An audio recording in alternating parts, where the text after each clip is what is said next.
un poco acerca de los diversores de flujo.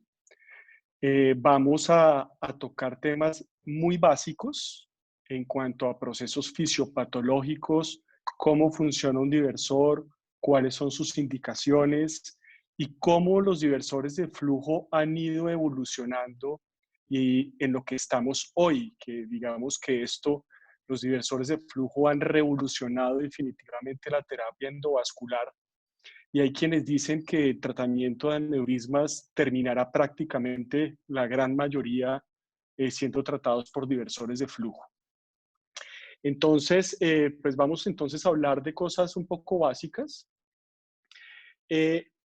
Lo primero que hay que saber, me disculpa si hay alguien aquí en la conferencia pues que es colega endovascular o ya pues maneja esto perfectamente, pero pues como la idea es una reunión académica de residentes, pues la idea es hablar de cosas básicas y vamos avanzando poco a poco. Son bienvenidas todas las preguntas, interrupciones, inquietudes, todo lo que ustedes quieran. La idea es hacer esto pues lo más conversadito posible para salir de dudas y quedar con el concepto de qué es un diversor lo más claro posible. El diversor de flujo entonces, ¿qué es? Es un stent. Es un stent, es un tubo de filamentos con un cubrimiento de metal. ¿Qué es lo que va a hacer este stent? Va a cubrir una porción de la arteria. Pero ahora bien, ¿cuál es la diferencia entre un diversor de flujo y un stent convencional? En esta diapositiva ustedes ven que un stent convencional produce un cubrimiento de la arteria solamente de un 6 al 9%. ¿Esto qué quiere decir? Que los stents convencionales, sin importar la marca, son stents que se llaman dispositivos de remodelación vascular. ¿Qué quiere decir esto? Que son stents o dispositivos que van a ayudarnos a embolizar aneurismas o a poner coils para que los coils se mantengan dentro del aneurisma y no migren. Como ustedes entenderán, un aneurisma de cuello ancho, el principal riesgo que tenemos nosotros en la terapia endovascular es que si nosotros tenemos un aneurisma en la pared, esos coils pueden migrar y causar un evento embólico con un resultado desastroso. Entonces, lo que se hace es poner un stent que cubra el cuello del aneurisma y muchas veces a través de estas pequeñas celdas del stent nosotros introducimos el microcatéter, es decir, nos salimos del stent, entramos al aneurisma y lo llenamos con coils. De esta forma, los coils se van a mantener dentro del aneurisma y no van a migrar. Así es que funcionan los stents convencionales.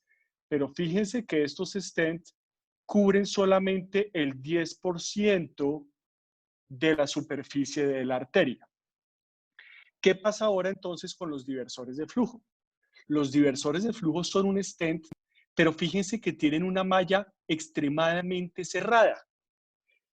Un diversor de flujo en general, en promedio, fíjense que el cubrimiento de la arteria es casi 3 veces más. ¿Esto qué hace? Que sea un tubo, digamos, cerrado, que permite que el flujo pase a través del stent, siga derecho y disminuya la salida de la sangre a través de esos poros del stent. Eso no lo hace un stent de estos convencionales en donde la sangre entra, pero la sangre sale casi libremente a través de los orificios del stent. En el diversor de flujo no ocurre eso. Entonces, partiendo del hecho que un stent es un tubo, por así decirlo, con una malla muy cerrada, por eso se llama diversor de flujo. ¿Qué es lo que hace el flujo? El flujo pasa derecho por este tubo y la sangre no le queda fácil salir, por ende el aneurisma queda excluido. Entonces, fíjense bien en esta gráfica cuál es el mecanismo de acción de un diversor de flujo. El objetivo principal es reconstrucción de la arteria. El diversor de flujo reconstruye la arteria. Si ven ustedes la imagen A, esto es lo que ocurre normalmente en un aneurisma. Entre más grande el aneurisma, este proceso va a ser más importante. tenemos que el flujo de sangre viene, se produce un inflow, que es el momento en el que la sangre entra dentro del aneurisma, y dentro del aneurisma se crea un flujo turbulento, y ese flujo turbulento después sale a un outflow y sigue la sangre. En este inflow, esta presión es la que se empieza a generar sobre las paredes del vaso y es lo que produce un debilitamiento que poco a poco hace que este aneurisma crezca o se rompa. Ahora bien, esta turbulencia, además de generar un estrés sobre la pared del aneurisma, pues si el aneurisma es muy grande, esta turbulencia puede llegar también a producir flujos lentos aquí adentro, haciendo que esto presente trombos. Es lo que se llama un aneurisma parcialmente trombosado o un paciente que hizo un ACV isquémico porque le encontraron un aneurisma grande. Es por esa lentificación del flujo. Entonces, ¿qué es lo que hace un diversor de flujo? Hace, como ven ustedes ahí, que el flujo siga derecho en la arteria y entonces se interrumpe el paso de la sangre al saco aneurismático. Esto hace que disminuya la velocidad, disminuya la tensión y la presión sobre esta pared del aneurisma. Y esto hace entonces que poco a poco este aneurisma empiece a trombosarse y finalmente se logra una endotelización a través del cuello a partir de ese diversor de flujo y el aneurisma queda ocluido. Es lo que se llama entonces una remodelación endovascular, a diferencia de los otros stents en donde no se hace una remodelación, sino simplemente es un soporte para los coils. Aquí sí se va a reconstruir la pared arterial y lo vamos a seguir viendo. ¿Cuáles son entonces? Un diversor de flujo tiene diferentes procesos fisiopatológicos, tiene procesos mecánicos, biológicos, que ya vamos a ver más adelante. Entonces, como vimos en un principio, ¿cuál es ese proceso mecánico o anatómico? Pues que va a interrumpir la entrada de flujo al aneurisma, va a cubrir el cuello del aneurisma, se va a producir una disrupción entre esa entrada y esa salida, que es lo que hace que el aneurisma se rompa. Esto hace que exista una interrupción del flujo, lo que va a disminuir significativamente las tensiones tangenciales en el fondo del aneurisma, disminuyendo su ruptura. ¿Y eso qué desencadena? Pues que días o semanas después de una colocación de un diversor, esa interrupción va a empezar a formar un trombo al interior del aneurisma. Ese trombo inicialmente es un trombo inestable, pero poco a poco va llenándose de fibrina y se va haciendo un trombo estable hasta que se trombosa completamente y finalmente a través del stent o del diversor se produce una endotelización del cuello y esto hace pues que el aneurisma desaparezca y quede completamente ocluido. Un diversor de flujo también tiene un proceso biológico, que es ese que les mencioné ahorita, es la endotelización y reabsorción del trombo.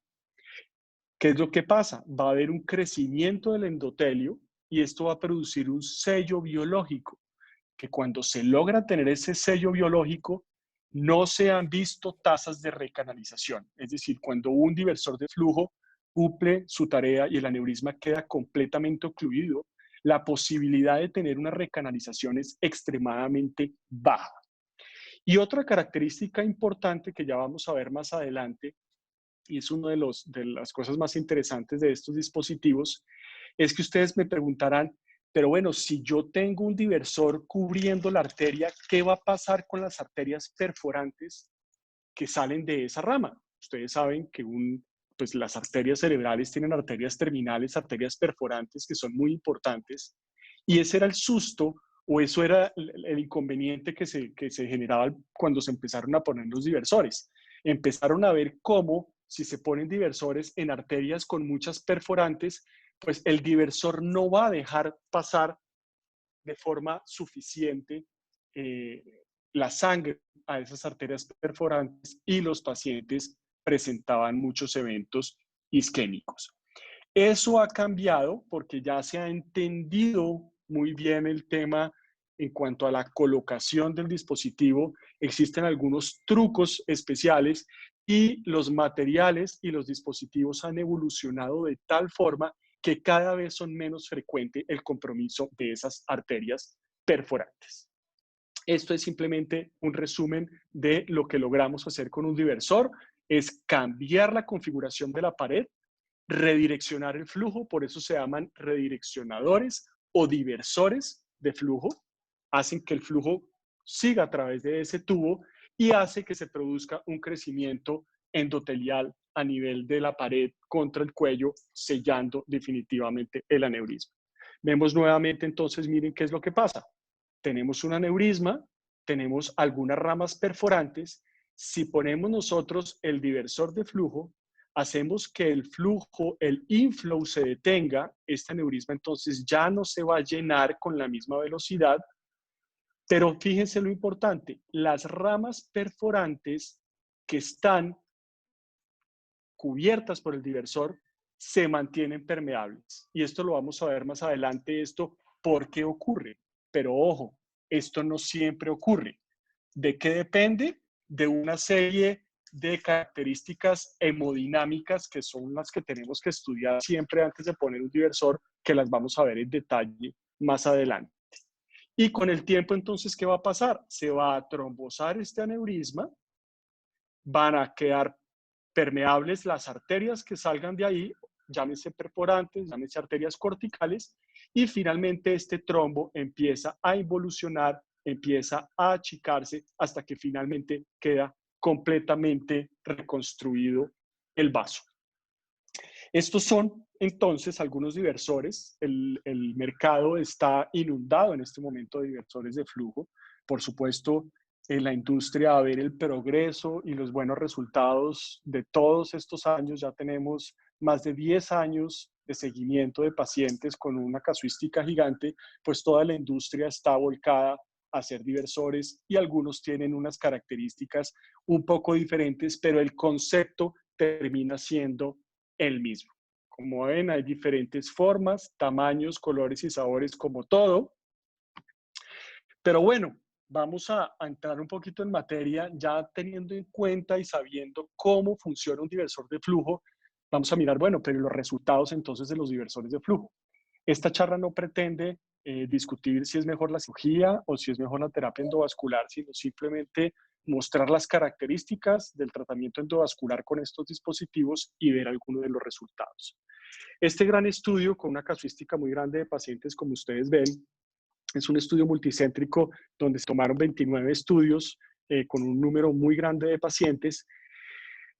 Mostró, esto es en el 2013, en estos últimos años, 7, 8 años de seguimiento, los diversores han evolucionado de forma muy importante. Estos fueron los primeros trabajos con los primeros dispositivos y esto ha hecho que estos resultados que están en este metaanálisis cada vez sean mejores y ya lo vamos a ver más adelante. Fíjense por lo menos en este estudio multicéntrico con recopilación de muchos pacientes, donde tenemos una oclusión completa del 76%. Y hoy vemos cómo esas oclusiones están por encima del 80%, llegando al 90%, cosa que no es para nada despreciable, teniendo en cuenta pues, que es un procedimiento mínimamente invasivo. En cuanto a la morbilidad y mortalidad, como todo en esta vida, como todo en medicina, teníamos para ese entonces una morbilidad del 5% y una mortalidad del 4%. Esto es muy similar o se asemeja mucho a un clipaje normal de aneurisma. Pero ahora bien, estos diversores, como llevamos más adelante, están indicados, son para aquellos aneurismas grandes, gigantes, para clinoideos muy complejos. Si comparamos entonces la mortalidad de este procedimiento versus una neurocirugía abierta de un aneurisma gigante para clinoideo, la mortalidad y la morbilidad es o supera muchísimo la morbilidad y mortalidad que tenemos con este tipo de dispositivos. Tenemos complicaciones como hemorragias intraparenquimatosas, que ya vamos a hablar un poquito de eso, cercano al 3%, compromiso de perforantes, lo que les mencionaba inicialmente, cuando el dispositivo queda cubriendo una arteria perforante, tenemos también un 3% de complicaciones. Como ven, tenemos buenos resultados en casi el 80% con una morbimortalidad general inferior al 6%, cosa que no es para nada despreciable y, como les digo, ha ido mejorando. Estos ya son datos del último webinar que tuvimos hace unos pocos días, comparando unos diversores con otros, pero definitivamente pues estos resultados podrían ser extrapolados a todos los diversores que hay en el mercado. En cuanto al seguimiento que se les ha hecho, fíjense que la oclusión completa está en un 80% en términos generales. Esto es un resultado muy bueno. Oclusiones completas o casi completas, porque muchas veces quedan pequeños cuellos o el aneurisma llena de una forma muy leve y eso ocurre en el 98 a 85%.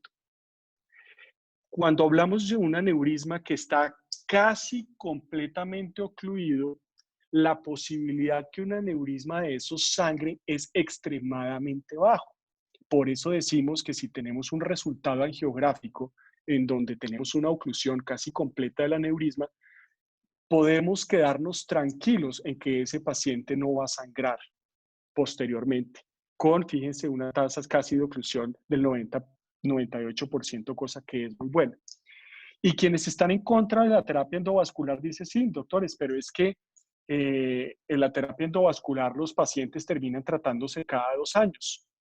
Eso, digamos, puede ser cierto para algunos casos de embolizaciones con coils solamente, pero con los diversores de flujo, gracias al proceso fisiopatológico que ya les acabé de mencionar, los retratamientos son realmente muy bajos. Muy pocos pacientes necesitan ser retratados. Fíjense, menos del 4%.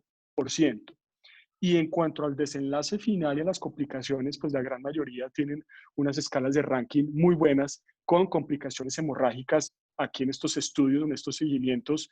Esto es del Hopkins con 0% de complicaciones y las complicaciones tromboembólicas, pues que siempre terminan siendo como el mayor problema cuando ponemos este tipo de dispositivos que están cercanos al 4 a 5% en promedio. Ahora bien, vamos a entrar en qué paciente tiene indicación. ¿Todos los pacientes hay que ponerlos un diversor de flujo? La respuesta es no. Hay que seleccionar, como toda esta vida, hay que seleccionar muy bien los pacientes porque de eso va a depender que tengamos un buen resultado. Pero este estudio, que hay muchos al respecto, comparan tratar un paciente con un diversor o tratarlo solamente con coils. ¿De qué va a depender el éxito? Pues obviamente va a depender del tamaño del aneurisma. Lo que se ha demostrado es que los aneurismas de más de 10 milímetros, o sea, los aneurismas grandes, son los que idealmente deben ser tratados con diversor y no solamente con coils y stents convencionales. ¿Y por qué? Fíjense los resultados y la comparación. Si yo tengo un aneurisma mayor de 10 milímetros y lo trato con un diversor de flujo, voy a lograr una oclusión en el 86% de los casos, oclusión definitiva. Pero si yo lo trato con coil stent, voy a tener solamente oclusiones completas del 41%. Esto es bajo. Y estos son entonces los aneurismas que terminan recanalizándose con los años y son los aneurismas que tenemos que volver a entrar, volver a poner coils o volver a poner un stent o, en su defecto, terminan con un diversor al final del ejercicio. El retratamiento, cuando yo pongo un diversor, fíjense que el retratamiento, como vimos en las diapositivas anteriores, es solamente de un 2.8% versus un 37% cuando son tratados con coils y stents. Y las complicaciones, pues las complicaciones son, digamos, muy similares con ambas técnicas. Es diferente para los aneurismas menores de 10 milímetros. Para los aneurismas menores de 10 milímetros, también los diversores tienen una muy buena tasa de oclusión del 80%, pero fíjense que los aneurismas pequeños con stents y coils también van muy bien. se logra una oclusión del 70%. En cuanto a complicaciones también es muy similar, y en cuanto a costos, que es un tema muy importante que tenemos que tener en cuenta, resulta que a largo plazo el tener que retratar pacientes, el tener que volver a poner coils, a tener que volver a poner stents, si bien el diversor de flujo es muchísimo más costoso, a largo plazo termina siendo menos caro que tratar un aneurisma con coils y stents. Es por eso que ahora la tendencia, antes era aneurismas mayores de 10 milímetros van para diversor y los pequeños van para stents y coils convencionales o solo coils. Pero ahora la tendencia, viendo los costos y los resultados a largo plazo, es que los diversores también están indicados en aneurismas pequeños y les va mucho mejor en cuanto a recanalización y oclusiones definitivas más adelante. Entonces, como ven, los diversores de flujo empezaron siendo muy selectivos para casos muy concretos y hoy en día se está ampliando su uso casi en toda la circulación cerebral, que es lo que vamos a seguir viendo más adelante. Pero por supuesto, los diversores tienen sus limitaciones. ¿Cuáles son esas limitaciones? Que es imprescindible el doble esquema de antiagregación. Como vieron ustedes más atrás, la principal complicación de un diversor de flujo son los eventos isquémicos, los eventos tromboembólicos. ¿Por qué? Porque al ser unos dispositivos con mucha malla metálica, pues el cuerpo extraño y la reacción plaquetaria va a ser muchísimo más exagerada que con un dispositivo con menos metal. Por ende, es muy importante una antiagregación plaquetaria fija en los pacientes. Y un tema muy importante, acuérdense, la antiagregación normalmente se viene haciendo con aspirina y clopidogrel, pero hemos visto y se ha visto en el mundo que más o menos el 20 o 21% de los pacientes tienen algún grado de resistencia al clopidogrel.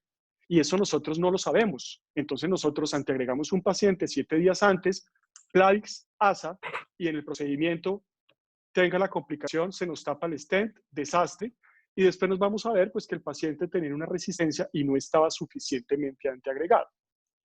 Es por eso que en casi todas partes del mundo, antes de poner un diversor de flujo, se debe comprobar que el paciente tenga una adecuada antiagregación plaquetaria. ¿Y esto cómo se hace?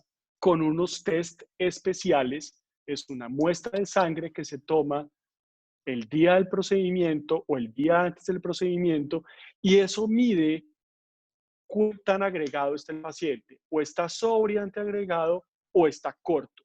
Si está corto, el procedimiento se cancela y se aumentan las dosis. ¿Esto cómo ha cambiado? Los antiagregantes también han evolucionado. Y hoy en día en el mercado tenemos entonces antiagregantes muchísimo más potentes, como son, por ejemplo, el ticagrelol, en donde la resistencia es menor del 2%. Entonces, en estos casos, pues tenemos muchísimo menos probabilidad de tener eventos isquémicos. Y los riesgos hemorrágicos, digamos que no son significativamente mayores que con la antiagregación normal. Entonces, la tendencia en el mundo es actualmente abandonar el clopidogrel y empezar a utilizar antiagregantes que no tienen resistencia, prasugrel y ticagrelol, entre ellos, para disminuir estos riesgos. La pregunta del millón, ¿y en Colombia tenemos test de antiagregación plaquetaria? La respuesta es que llevamos muchos años tratando de incorporarla, lo hemos tenido como por temporadas, pero actualmente podemos decir que no contamos con esos dispositivos por tema de costos, por temas logísticos, por tema, no han podido entender muy bien qué es lo que ha pasado, pero no tenemos forma en este momento de saber si un paciente es resistente o no. Por eso la tendencia es, como les dije ahorita, a cambiar por antiagregantes para ir muchísimo más seguros. La segunda limitación, y entonces, ¿qué pasa con los aneurismas de bifurcación? es decir, los aneurismas de cerebral media, los aneurismas de comunicante anterior.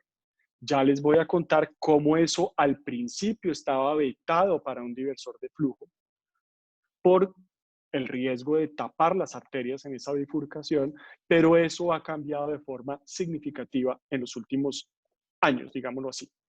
Y la seguridad del diversor de flujo en sitios donde hay perforantes elocuentes, por ejemplo, M1 o P1, en donde tenemos, o en la arteria basilar, en donde tenemos un gran número de perforantes, pero hoy en día, como les mencioné ya muchas veces, cada vez se están poniendo diversores en estos sitios sin tener mayores complicaciones isquémicas.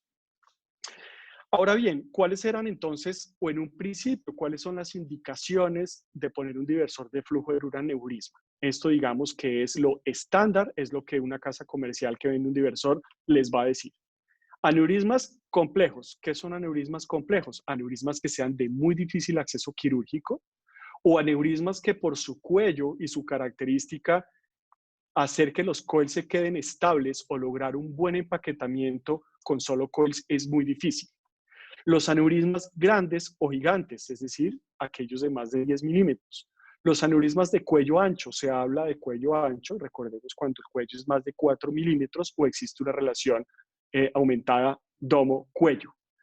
Cuando tenemos una morfología displásica o fusiforme, ¿qué quiere decir eso? Si nosotros tenemos un aneurisma en donde se compromete todo el vaso, ¿cómo pretenden tratar este aneurisma poniendo coils? Es imposible porque los coils no tienen de dónde ponerse. Entonces, en aneurismas fusiformes, en donde se compromete, ¿qué es un aneurisma fusiforme? Para recordar, es el aneurisma que compromete toda la circunferencia de la arteria. Entonces, en estos casos, lo que nosotros tenemos que hacer es que el flujo deje de golpear contra esas paredes. ¿Y cómo lo logramos? Pues poniendo un diversor de flujo para que la sangre siga derecho y esto empiece poco a poco a trombosarse hasta desaparecer. Esa digamos que es la indicación pues absoluta para poner un diversor de flujo. Y recordemos dónde se localizan usualmente los aneurismas fusiformes. Pues en la porción para o supraclinoidea de la arteria carótida interna, que ya lo vamos a ver ahorita en qué porción. Por eso es que normalmente los diversores están indicados hasta esa porción paraclinoidea o supraclinoideo, que es digamos hasta el segmento coroideo. De ahí para abajo es donde idealmente debían ponerse los diversores de flujo. Evitar perforantes, cada vez menos, como les digo, pero pues obviamente si uno tiene muchas perforantes, pues a uno no deja de darle susto de poner un diversor de flujo en ese sitio, pero ya vamos a ver que eso ha cambiado. Como vemos entonces, los diversores de flujo, digamos que están indicados en la gran mayoría de los casos, o los grandes series, son de la porción coroidea hacia abajo. Por encima del anillo dural, en este segmento paraclinoideo, paraoftálmico, también lo llaman, es donde generalmente se presentan los aneurismas fusiformes o gigantes. Y es el sitio en donde entrar a cirugía tenemos el seno cavernoso, tenemos el nervio óptico, tenemos todos los pares craneanos.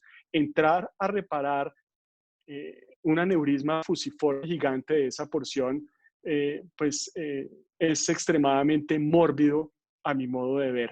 Y teniendo un diversor de flujo, no le veo absolutamente ninguna lógica someter a un paciente a un procedimiento quirúrgico si podemos utilizar un diversor de flujo.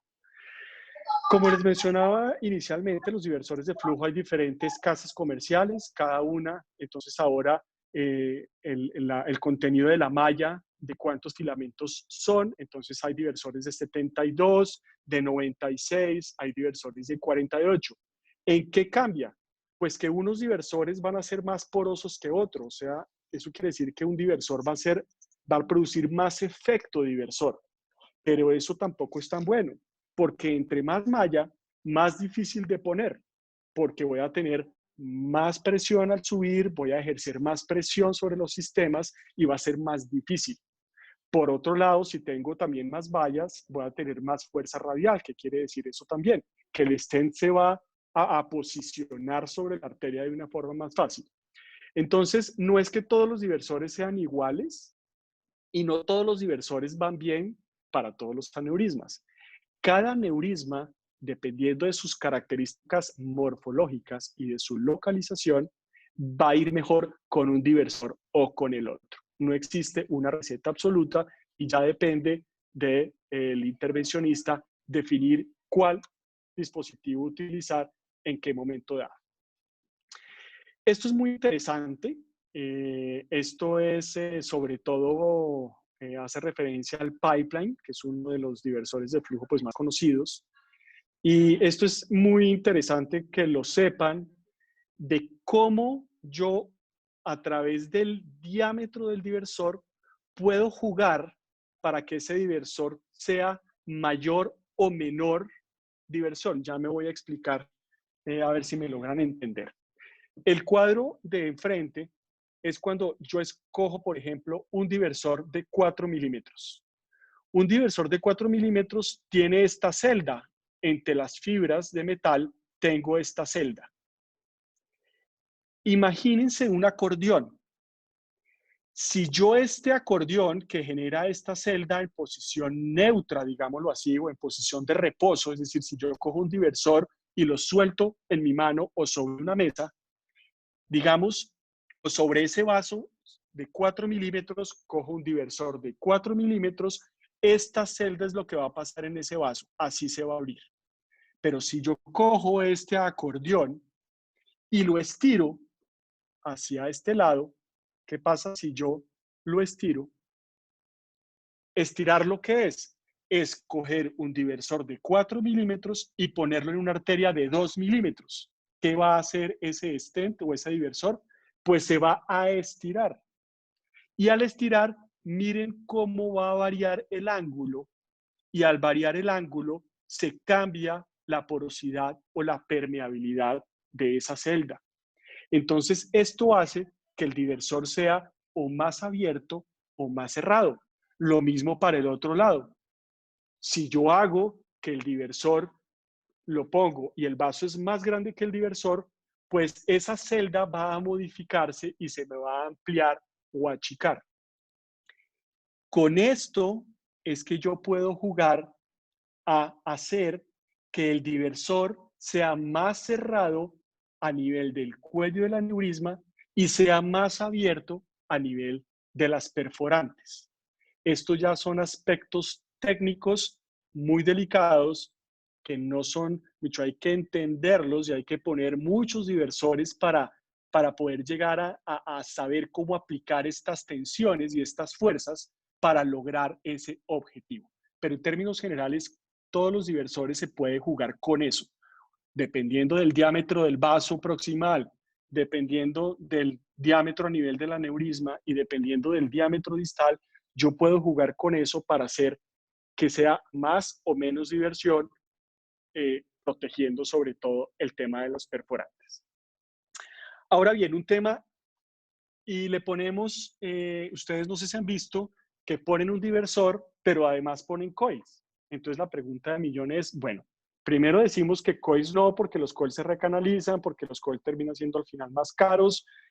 ¿Por qué hay quienes ponen un diversor y además ponen coils dentro del aneurisma? La respuesta todavía nadie la tiene. Hay quienes dicen que sí, hay quienes dicen que no. ¿Y cuál es la explicación o por qué se ponen coils y por qué muchas veces se recomienda poner coils? Lo que pasa es lo siguiente. Cuando yo pongo un diversor de flujo, acuérdense que se forma un trombo dentro del aneurisma. Entre más grande sea el aneurisma, más trombo voy a tener. ¿Y qué es lo que pasa o lo que se ha visto o los estudios dicen que qué es lo que ocurre?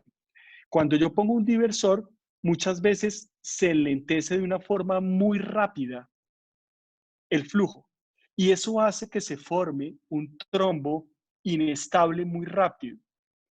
Ese trombo inestable produce una cascada inflamatoria en la pared y esa cascada inflamatoria en la pared hace que los aneurismas se rompan en los posoperatorios. Eso generalmente ocurre los primeros 5 días de poner un diversor de flujo. Es por esto que cuando se empezaron a poner en aneurismas gigantes, se ponía el diversor, quedaba todo perfecto y nadie entendía por qué a los 2 días hemorragia masiva y el paciente se moría. Esto ocurrió muy frecuentemente al inicio de los primeros casos. Y vieron entonces ese proceso inflamatorio que ocurría en la pared. Entonces, ¿qué es lo que hacen? ¿O qué es lo que sugieren que hagamos? Es, además de poner el diversor, es poner unos coils dentro del aneurisma, pero esos coils, la idea no es llenar completamente el aneurisma, sino es poner unos coils para hacer que ese trombo no se genere tan abruptamente ni tan agudamente, sino se forme es un trombo estable, un trombo blanco, un trombo con menos cascada inflamatoria. Y eso entonces ha hecho que los aneurismas se rompan con menos frecuencia.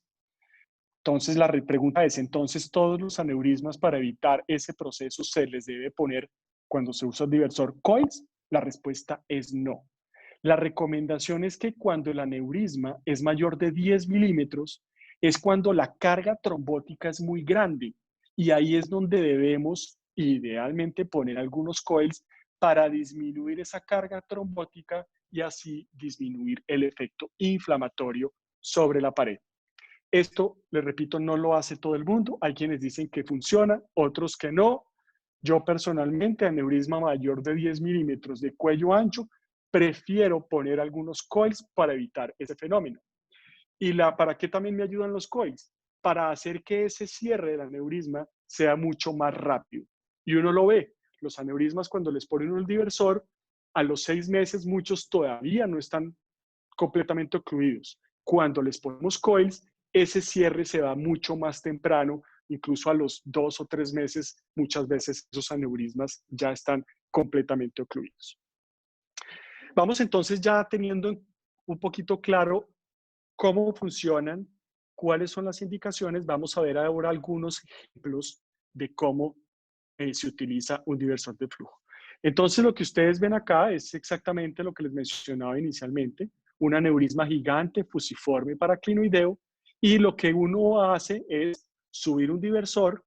Este es la guía distal del diversor, y no sé si ustedes alcanzan aquí a ver la sombra del dispositivo del diversor durante la colocación. ¿Y qué es lo que pasa o qué es lo que uno espera ver inmediatamente después de liberado? Pues que se forma el signo del eclipse. ¿Y qué es lo que es el signo del eclipse? Que uno hace la angiografía final, todos los vasos se lavan, esto ya fíjense es una fase venosa y el aneurisma hace un signo de eclipse, que quiere decir que el contraste queda retenido dentro del aneurisma, ya el flujo es lento y en este momento es donde se empieza a formar ese trombo que nosotros queremos que se produzca. Otro ejemplo, aneurismas fusiformes. ¿Cómo a través de un procedimiento quirúrgico, cómo pretendemos reconstruir una arteria como estas? Me parece muy complicado. Son los pacientes que necesitan bypass o cirugías de este tipo. En cambio, miren lo que puede hacer un diversor de flujo. Aquí son varios diversores de flujo. Cada vez los diversores también son más largos. Antiguamente tenía uno que poner 2 o 3, por ejemplo, para hacer una reconstrucción como esta. Ahora los diversores vienen cada vez más largos. Y lo que hace esto es una remodelación, hace que el flujo siga por entre el diversor y este es el resultado final, una reconstrucción perfecta de la arteria y un aneurisma completamente ocluido.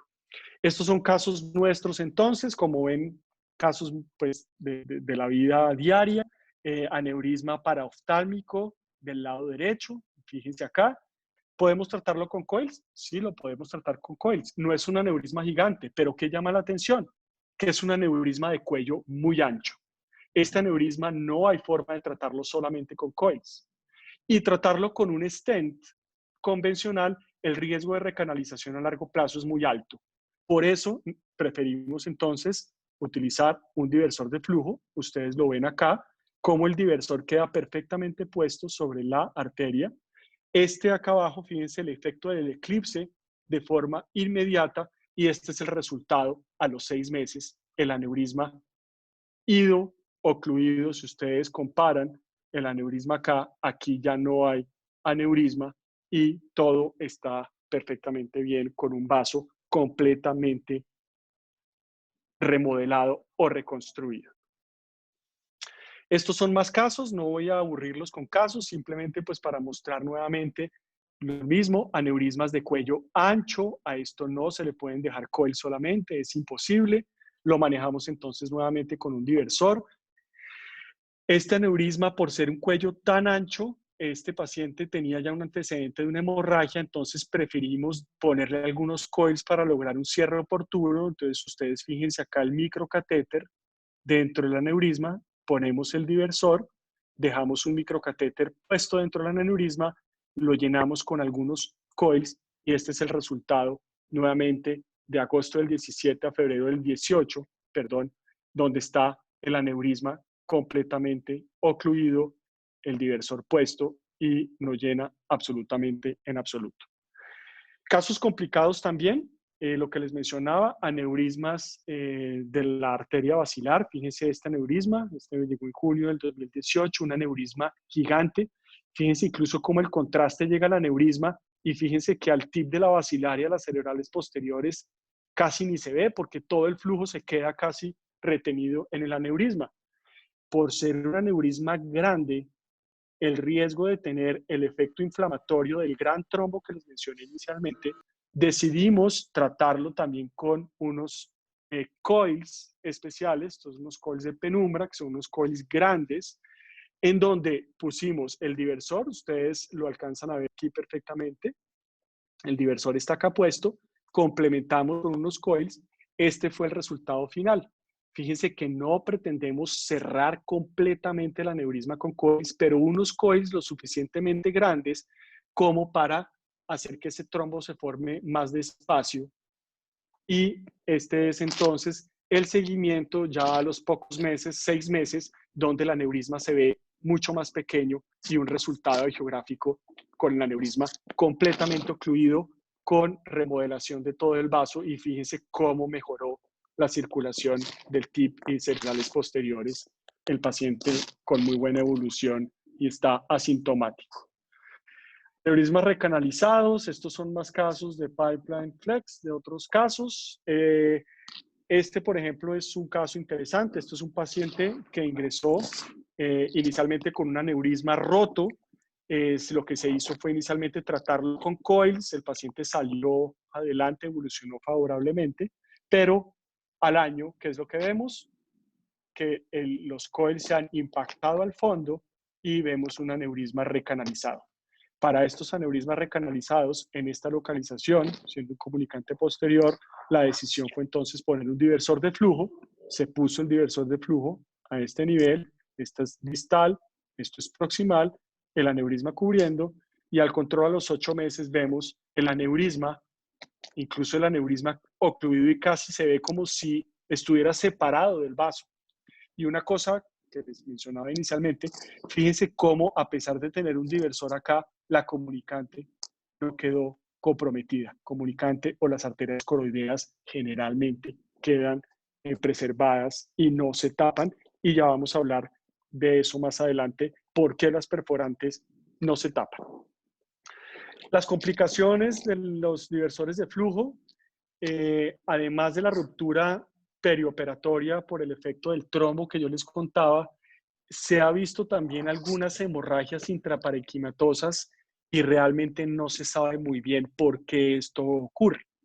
La ocurrencia realmente es baja, es menos del 3-2%. ¿Y cómo se define una complicación hemorrágica de un diversor?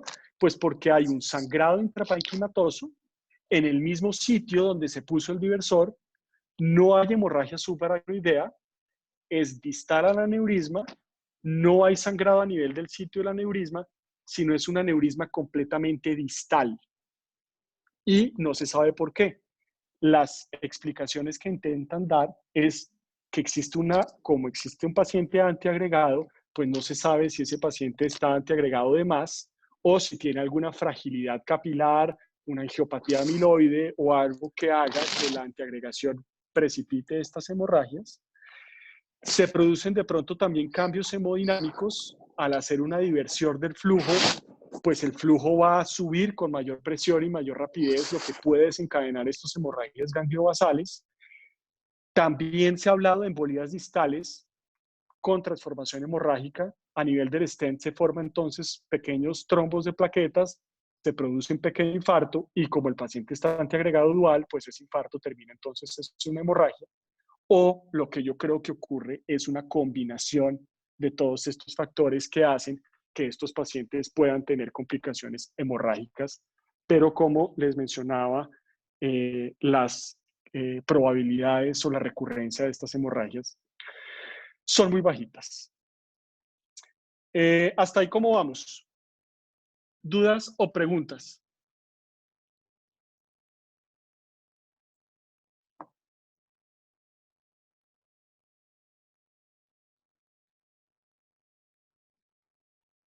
No, doctor. ¿Aló? Ahora todo muy claro. Ya por ahora no hay Vale, problemas. a ti no te estoy copiando muy bien, pero en general, ¿hasta ahí vamos bien? De acuerdo, doctor Funnegra, muy clara la presentación y todo creo que se ha entendido bastante bien. Muy buena la revista. Excelente. Bueno, ahí vamos, entonces seguimos avanzando. Si estamos cortos de tiempo, lo que sea, me lo dicen. Todavía hay algunos conceptos que quisiera contarles, pero no hay ningún problema. Si estamos pasados de tiempo, me dicen y paramos. Profe, va bien de tiempo. Excelente. Este es un caso, por ejemplo, un caso muy complejo que volvemos a lo mismo, un aneurisma, entonces, fíjense, bilobulado, son dos aneurismas realmente, cómo está toda enferma la arteria, con manejo quirúrgico, con manejo convencional, con stents o cualquier otro tipo de coils, es imposible tratar este aneurisma. Entonces lo que hicimos fue poner nuevamente un diversor. En este caso decidimos no poner coils. Este era uno de los primeros casos que hacíamos, donde no era claro si servía o no servía poner coils, pero lo que sí vemos es el gran resultado del Eclipse, con muy buen resultado clínico al final. Y para terminar entonces, eso es, digamos, que las indicaciones generales, globales y aceptadas. Pero ahora bien, cada vez la gente se está yendo más hacia lo distal, hacia las bifurcaciones.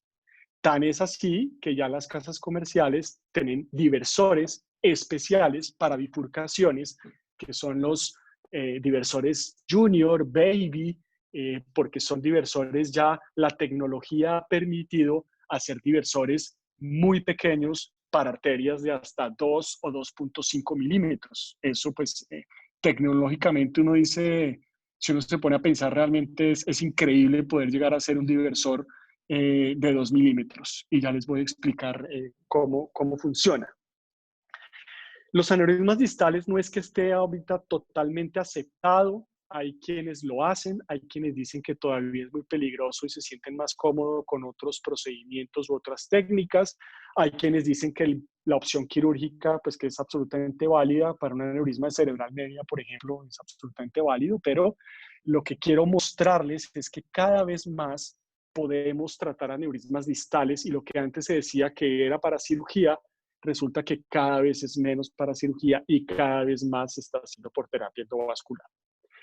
Pero para poder utilizar un diversor de flujo a nivel distal, ya no es, hay que tener otros conceptos diferentes y un poco más generales de aspectos hemodinámicos que yo les voy a mostrar, y no es, digamos, tan fácil como ponerlos en la porción praquenoidea donde siempre se han puesto.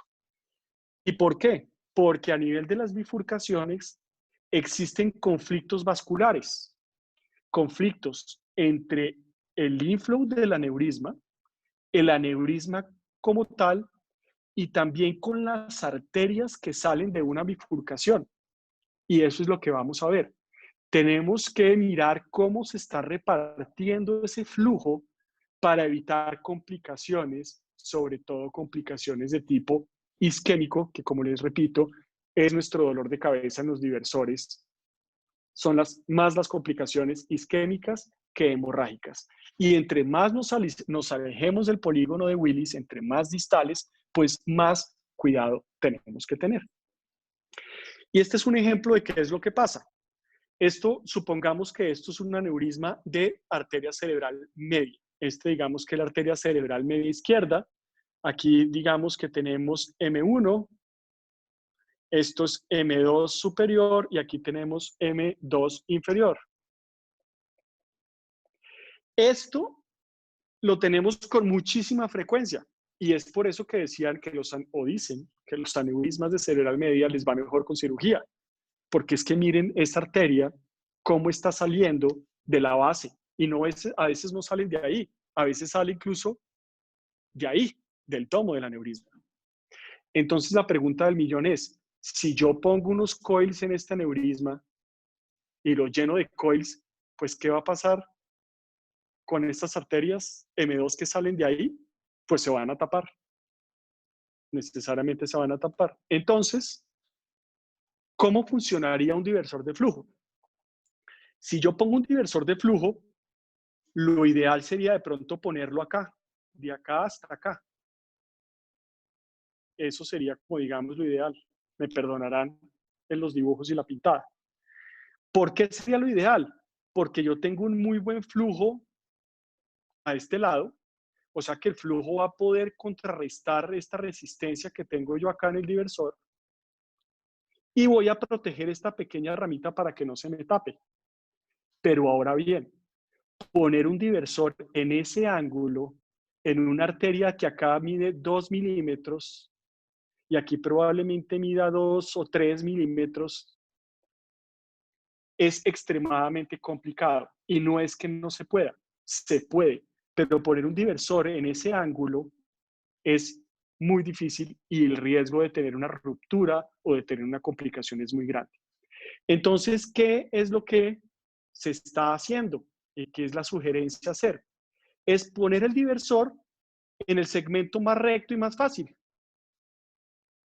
Fíjense, entonces yo no tengo ahí mayor problema. Esta arteria, generalmente hay una arteria más grande que la otra, o más recta por lo menos, en donde no tengo que vencer este ángulo. Y entonces pongo el diversor. Y entonces la pregunta del millón es, bueno, doctor, se va a tapar el aneurisma, pero esta rama también se va a tapar, porque es que el flujo va a seguir derecho. ¿Cómo hago yo para que el flujo entre y esta M2 siga vivo? Pues es lo que les voy a mencionar y lo que les voy a contar en este momento. Este es un gráfico muy bonito, esto lo presentó un doctor francés hace muy poco y de ahí extraje estas diapositivas, me pareció muy didáctico de cómo podemos nosotros poner un diversor con cierta tranquilidad en una bifurcación, llámese comunicante anterior o llámese una cerebral media. Tenemos entonces aquí el diversor que lo pongo en el segmento más recto. Y esto es una rama terminal. ¿Qué es una rama terminal? Una rama terminal es una rama perforante, por ejemplo, las perforantes de M1. Una rama cortical es, por ejemplo, una A1 o una arteria cerebral anterior o una M1 o una M2. Estas son ramas corticales. Y existe otro grupo de ramas que son las leptomeningias, que son las anastomosis leptomeningias. Entonces, cuando nosotros vamos a poner un diversor de flujo en una bifurcación, tenemos que tener claro y tenemos que estudiar cómo están los vasos terminales que van a estar involucrados con ese diversor, qué tanta circulación leptomeningia tengo y cómo se están supliendo esas ramas corticales, por dónde están llenando. Porque fíjense qué es lo que pasa. Las arterias terminales entonces son todas las arterias en donde termina, es un vaso que termina en un territorio vascular, todas las perforantes. Y las arterias corticales son todas las arterias que van a terminar en la corteza cerebral. La arteria cerebral anterior, la arteria cerebral media y la arteria cerebral posterior, por ejemplo. Estas son ramas corticales.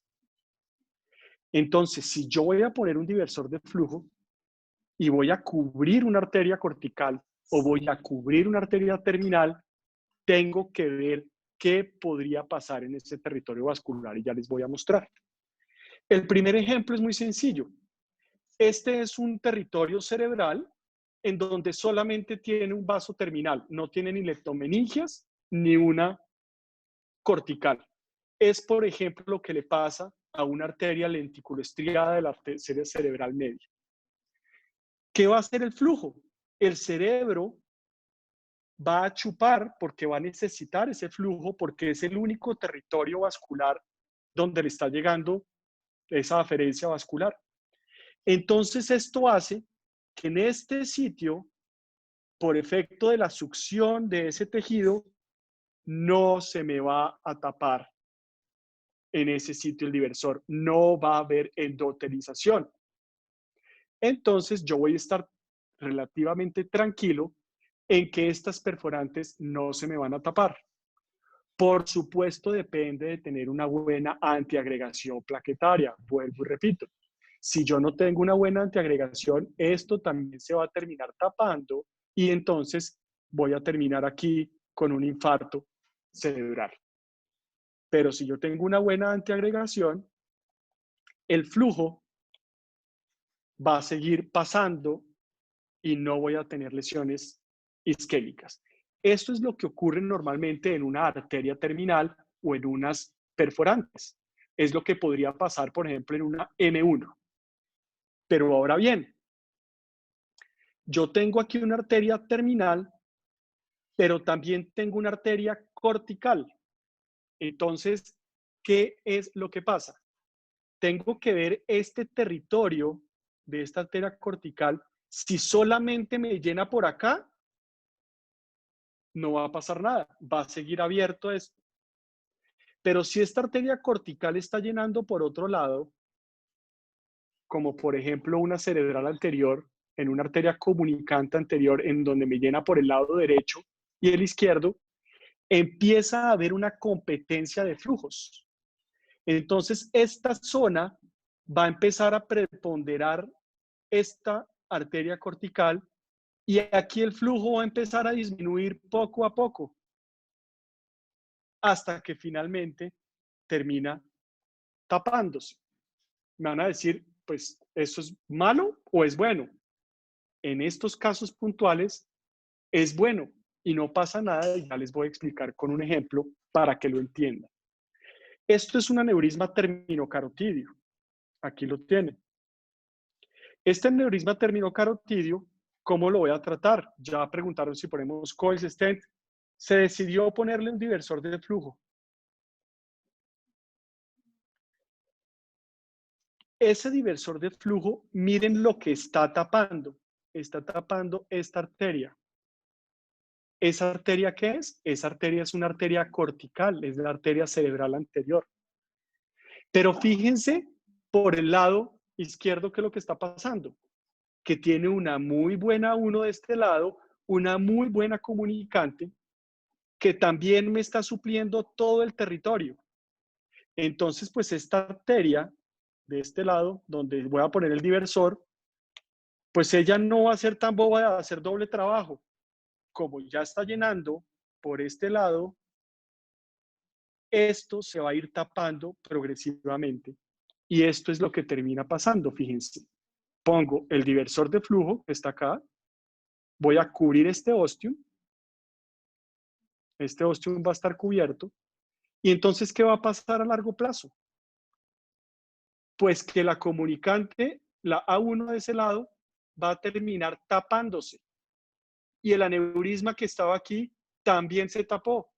Es un resultado exitoso y es un resultado esperable. Yo pongo ese diversor esperando que eso pase, que desaparezca la A1 de este lado, desaparezca el aneurisma, porque sé que por el otro lado me va a suplir esa arteria y es lo que estamos viendo en este claro ejemplo en donde se tapó el aneurisma, se tapó A1 derecha y no tenemos ningún problema porque A1 izquierda está reemplazando y está supliendo ese volumen. Pero esto hay que estudiarlo previamente. Yo no puedo ponerme a poner un diversor ahí sin saber si realmente tiene una buena comunicante y si ese flujo va a ser suplido por esa otra circulación del otro lado. Y esto es exactamente lo que les acabo de mostrar. No tenemos leptomeningias, no tenemos corticales, una terminal, esto va a seguir abierto. Pero, ¿qué pasa si yo tengo anastomosis leptomeningias, como en este caso de acá? Que voy a tener una competencia entre la circulación leptomeningia y el flujo que va a empezar a disminuirse porque está el diversor puesto en ese sitio. Entonces tengo que yo tener mucho cuidado porque esta competencia entre estas dos cosas en el centro me puede producir un infarto cerebral, porque este ostium se va a terminar tapando, porque el flujo cada vez va a ser más lento. Entonces es donde nuevamente es muy importante tener una excelente antiagregación plaquetaria para que esa circulación colateral que está llegando del otro lado no le cueste llegar a esos sitios limítrofes y no tengamos eventos isquémicos. Y este es un caso, el primer caso que hice yo de bifurcación que hicimos en el grupo en la clínica. Fíjense este caso. Tenemos 3 aneurismas de bifurcación de cerebral media y tengo además un paracribideo. Entonces, el plan de manejo era bueno. Podemos entrar a cirugía, operamos los 3 aneurismas de una. Sí, es una opción y absolutamente respetable y perfecta. Pero dijimos, ¿y qué tal si ponemos solamente unos diversores para cubrir los 3 aneurismas?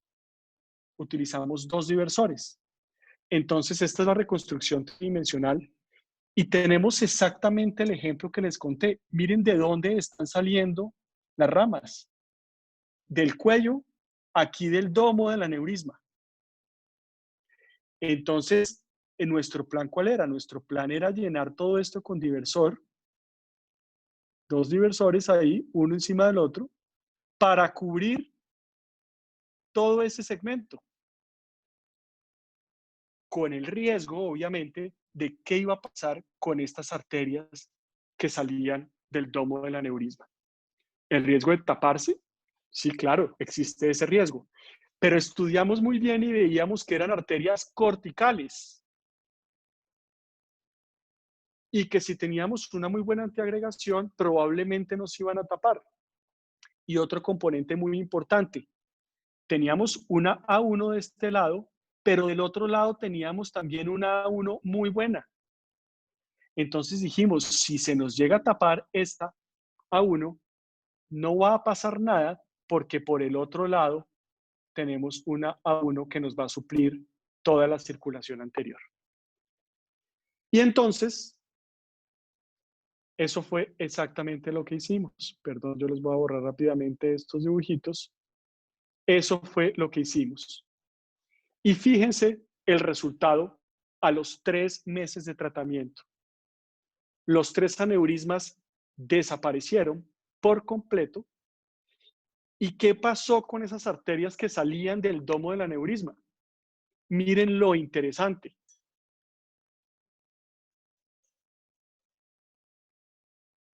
Todas permeables. Esta rama, como ustedes se acuerdan, salía del domo del aneurisma. Fíjense cómo el aneurisma se remodeló, desapareció y se remodeló esa arteria cortical y quedó viva. Lo mismo acá, esta rama salía, incluso alcanza a verse una pequeña sombra todavía de ese aneurisma ahí, y la arteria cortical siguió viva. Y fíjense lo que pasó con la A1. Pues que la A1 se achicó, porque teníamos una A1 contralateral que estaba supliendo ese territorio. Entonces la A1, seguramente si le hacemos una angiografía nuevamente en 3 meses, esta A1 va a desaparecer, pero no nos importa porque está llenando por el otro lado. Y algo muy interesante es, miren cómo creció la comunicante posterior. Miren, antes era esta, una comunicante muy pequeña que terminaba ya en P1, P2. Fíjense cómo esta comunicante, por la alteración en los flujos y la remodelación, esta comunicante posterior creció. Y ese es entonces el resultado de un caso muy complejo con 3 aneurismas en donde a los 3 meses desaparecieron y no hubo ninguna complicación isquémica ni hemorrágica. ¿Y por qué este aneurisma lo tratamos? Este aneurisma lo tratamos después de llegar de ver una reunión del año pasado cuando se cumplieron los 10 años del pipeline, que es el diversor de flujo, en donde mostraron la experiencia en Ankara con muchos pacientes, todos de bifurcación o de media o de comunicante anterior. ¿Y qué encontraron cuando empezaron a poner estos diversores distales? Que a los 6 meses se lograron unas oclusiones espectaculares, 96% de oclusión a los 6 meses. Recanalización, ninguna. Ruptura, ninguna. Solo 2 pacientes presentaron eventos y lo analizaron era porque los pacientes estaban antiagregados con clopidogrel. A partir de ahí dijeron no más clopidogrel, nos vamos con ticagrelol o con prasugrel.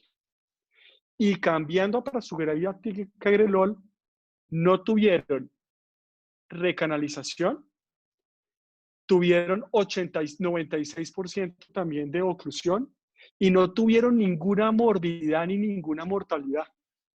Después de llegar de ver estos trabajos, se empiezan a ampliar las ideas y fue cuando en el grupo dijimos, pues este paciente que nos llegó con estos 3 aneurismas es el paciente ideal y así fue como lo tratamos y fíjense el resultado tan espectacular. Y estos son entonces, para volver a repasar, que creo que ya estamos un poco pasados de tiempo, para volver a explicar nuevamente esos procesos fisiológicos de tenemos que ver cómo están esas arterias colaterales, qué tantas arterias leptomeningias, cómo están las arterias terminales, cómo están las arterias corticales, para poder entender qué es lo que uno va a hacer y de dónde a dónde vamos a poner el diversor de flujo. Y fue lo que hicimos en el ejemplo que les acabo de contar. Poner un diversor en esta curva es extremadamente complicado. Entonces, ¿qué es lo que se hace? Se pone un diversor lo más fácil posible en la arteria lo más recta posible. Entonces tenemos que mirar, si yo pongo un diversor, ¿qué va a pasar con el flujo en este aneurisma? Va a empezar a bajar, va a empezar a bajar. Y si yo tengo muy buena circulación colateral, pues ¿qué va a pasar con esto al final? Pues que va a terminar tapándose tanto la arteria como el aneurisma. Pero no me va a importar porque tengo muy buena circulación colateral que va a reemplazar. Pero ojo, si yo no tengo circulación colateral como está en esta diapositiva, tengo que tener mucho cuidado, porque si esta arteria es cortical y grande, importante, pues no se me va a tapar, la sangre va a seguir yendo para allá y no voy a tener. Pero si esta arteria no es tan grande o no estoy antiagregado, el paciente pues no está con una suficiente antiagregación, corro el riesgo que esta arteria se me tape y producir un infarto en la zona limítrofe. Es así como, para concluir, en cuanto a conclusiones clínicas de los diversores distales o de bifurcación, que tenemos 2 tipos, o el doctor francés los define en 2 tipos. El tipo A es esa arteria que sabemos que no se va a tapar porque tiene muy buen flujo, tiene el mismo riesgo a cualquier otro stent, y la oclusión de la arteria atravesada, por ejemplo, cuando se atraviesa una rama A1, hace parte del tratamiento y no tenemos que tenerle miedo. Pero cuando tenemos un tipo B, es cuando tenemos algunas anastomosis leptomeningias y donde tenemos riesgo que haya competencia de flujo entre varios territorios, ahí es donde podemos tener complicaciones, ahí es donde a veces recomiendan poner coils dentro del saco, ahí es donde recomiendan el diversor ponerlo un poquitico más grande para que se elongue por ese fenómeno que les expliqué y las arterias perforantes queden abiertas, y una antiagregación dual muy estricta. Para concluir entonces, concluyo con esta ecuación que se inventó uno de nuestros colegas en Medellín, el doctor Boris Pavón, el año pasado, que la ha mostrado en todos los congresos y es muy interesante, es y resume la colocación de un diversor de flujo en 3 aspectos. ¿De qué depende que un flujo o un diversor de flujo quede bien puesto y sea exitoso? Depende del operador. ¿Y de qué depende? Que ese operador tenga conocimiento, que ese operador tenga experiencia y que ese operador tenga esos skills o ese tacto y esa experiencia para poder ponerlo. La otra cosa es que tengo que tener apoyo de la industria. ¿Qué quiere decir esto? Que tengo que tener dispositivos de muy buena calidad, quality, porque si no tengo dispositivos buenos, pues esa ecuación, el nominador, pues no va a ser lo suficientemente grande. Y en el denominador vamos a tener las características clínicas y anatómicas de ese paciente. Entre menos complicado sea el paciente, entre mejor tenga sus arterias, entre menos comorbilidades tenga, pues más fácil va a ser para el cirujano o para el terapista endovascular poder poner estos dispositivos y tener un buen resultado. Eso es entonces lo que tenía yo por contarles. Digamos que es mucha información, pero pues espero haber resuelto en parte o que más o menos les quede un brochazo de qué es un diversor y en qué caso los utilizamos y cómo se nos ha ampliado definitivamente el manejo endovascular, incluso de aneurismas muy complejos que antes era impensables hacerlos por terapia endovascular. Quedo entonces muy atento a cualquier pregunta o duda o sugerencia que tengan. Hola, profe, Juan Pablo Leal, residente de segundo año. Profesor Leal, muy buenas noches. Profe, una pregunta. O sea, hoy en día, ¿usted ahí en el Chayo está utilizando siempre ticagrelol? Es una excelente pregunta. Como todos sabemos, el lío de EPS, de autorizaciones, de temas de INVIMA, resulta que el ticagrelol y gran parte de estos antiagregantes no tienen en este momento INVIMA para ser utilizados para patología cerebral, sino solo para corazón. Eso hace que las EPS obviamente se agarran de la nota y de la letra chiquita del INVIMA para decir, usted doctor, ¿por qué utilizó el ticagrelol si este todavía no está autorizado para patología cerebral? Y entonces glosan la cuenta y entonces terminamos con el rollo de la glosa y del problema administrativo, cosa que es un absurdo, pero pues es una realidad. Entonces, por eso, el ticagrelol y estos otros antiagregantes, todavía su uso no se ha podido masificar en el país. Pero lo que yo veo y lo que yo hago es que si yo tengo un paciente que le voy a poner un diversor en una arteria cerebral media o un diversor distal, hablo con el paciente y los familiares y les explico que es altamente probable que su EPS no les autorice el medicamento, pero que es indispensable. Si el paciente me dice, doctor, no hay problema, yo puedo comprarlo o puedo tomarlo, pues me voy con ticagrelol con ese paciente. El otro problema del ticagrelol es que hay que darlo 2 veces al día. Entonces hay que evaluar muy bien al paciente si es un paciente que tenga buena adherencia al tratamiento.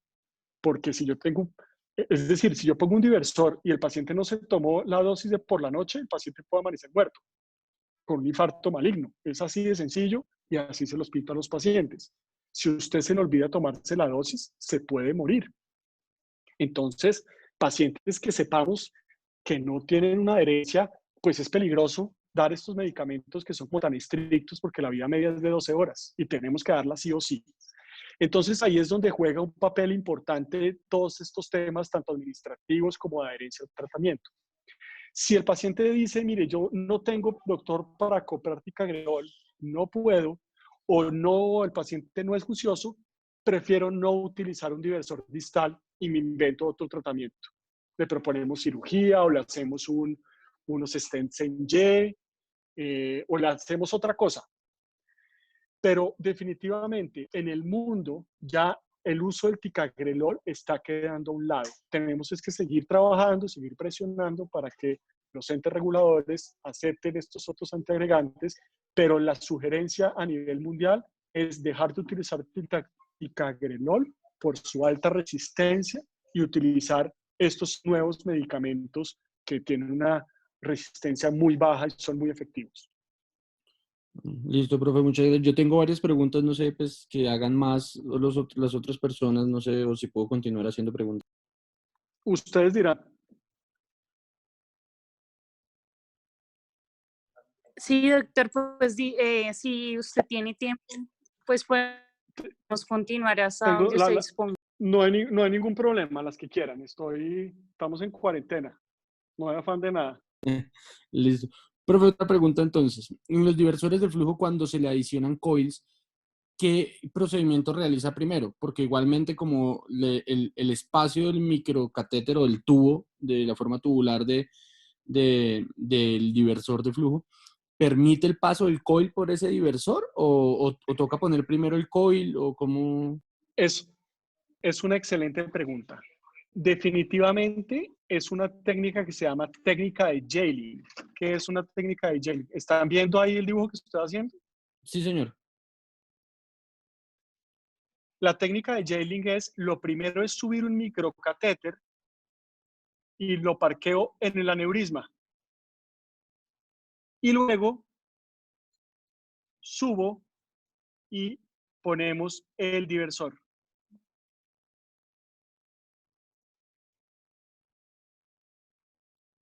Esto hace que el microcatéter quede entre el diversor y la arteria, por eso se llama Jayling, queda encarcelado entre el stent o el diversor y la arteria.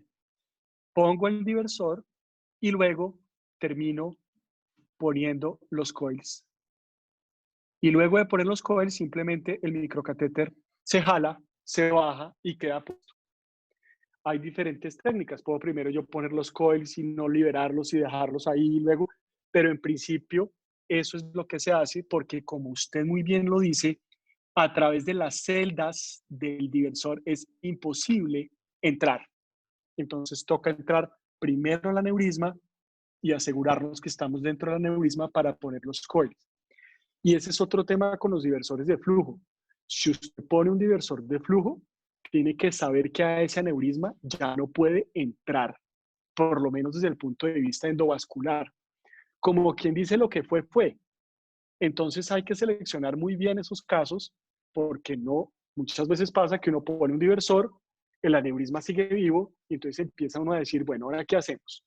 Empecemos a suspender el clopidogrel, empecemos a quitar la aspirina y muchas veces lo que los pacientes terminan es con otro diversor dentro del diversor anterior, porque es la única forma que tenemos.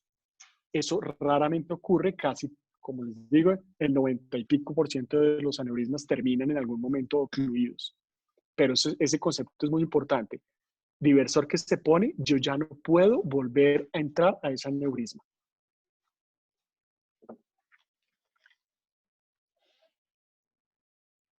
Doctor, buenas noches. Señor. Juan Andrés. Profe, el doctor José Bejaín tiene una pregunta. Bejaín la quiere hacer o la leo como... Como ustedes Bueno, quieran.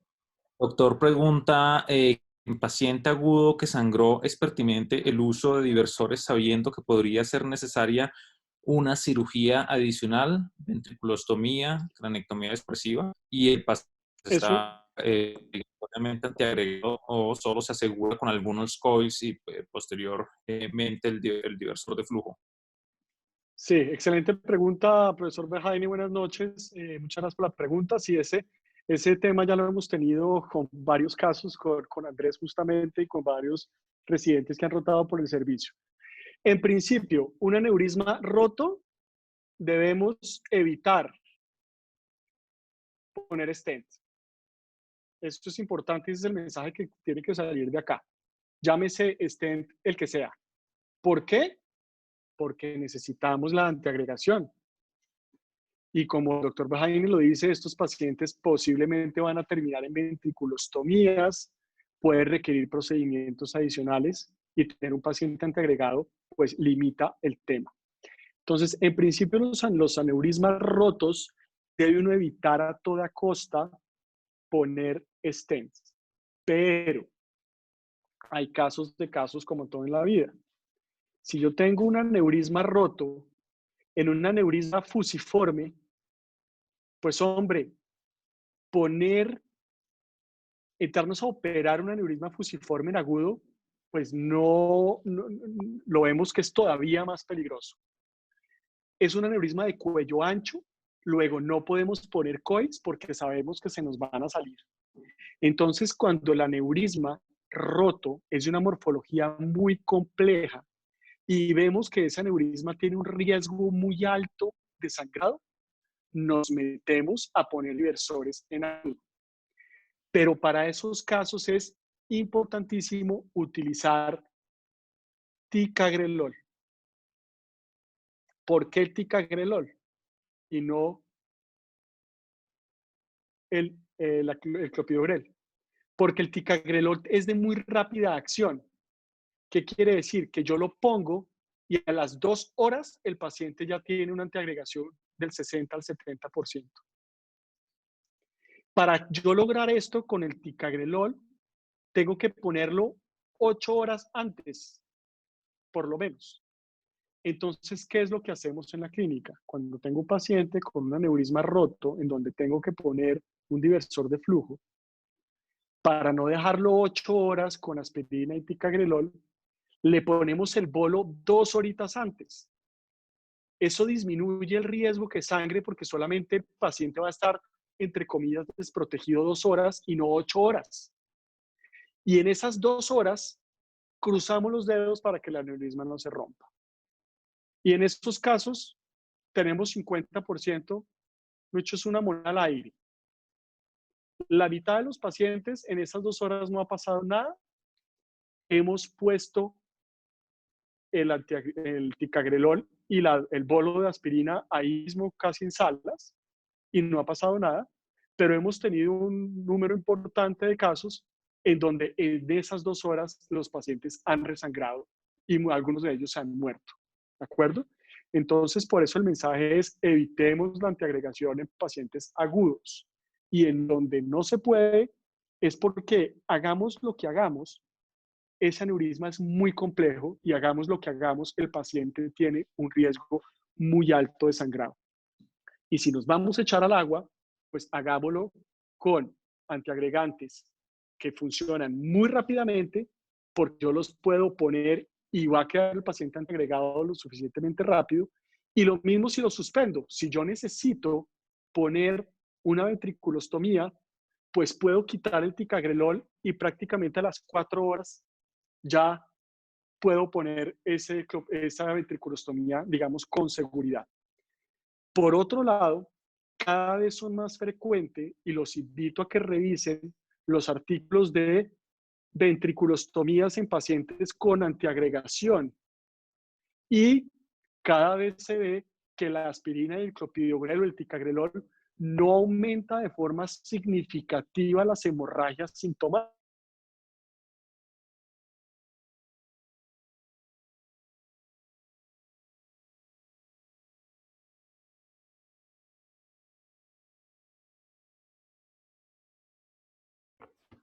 Se fue el sonido. Andrés, una pregunta. ¿Sí me oye? Se fue el sonido.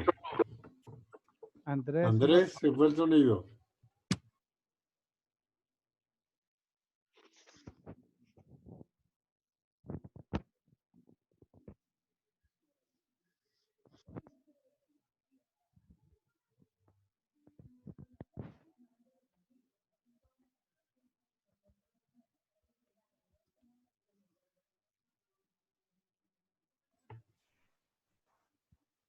Profe, qué pena, no se le está escuchando.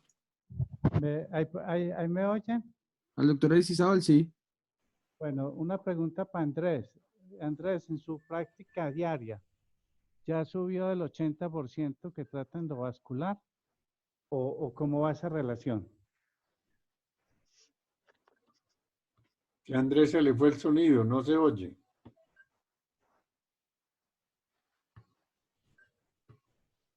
¿Puede repetir la pregunta, doctor?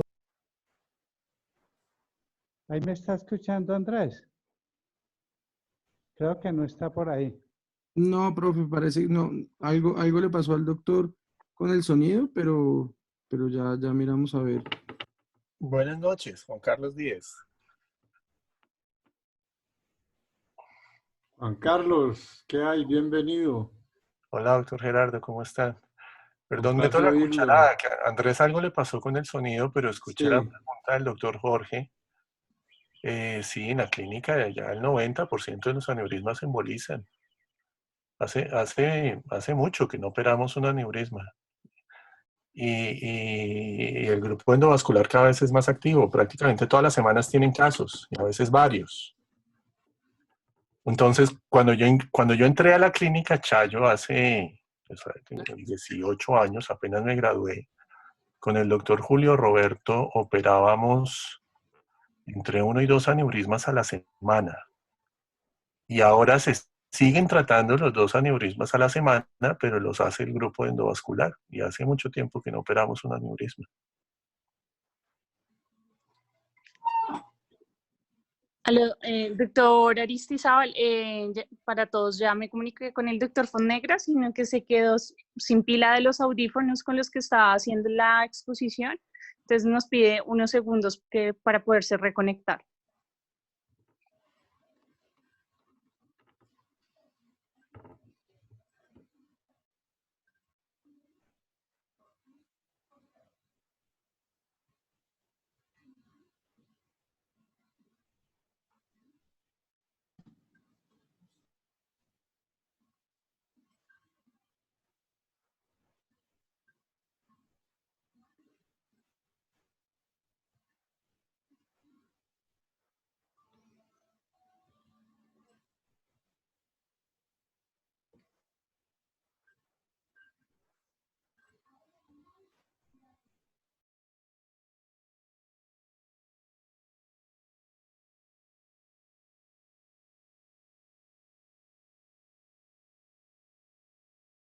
Aló.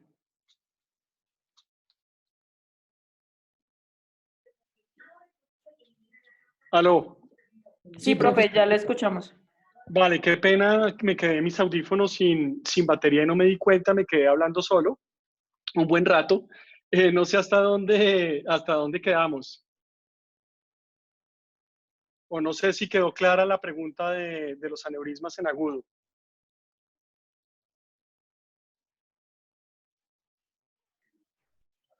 Sí, profe, después Sí, de profe, eso, creo que quedó claro.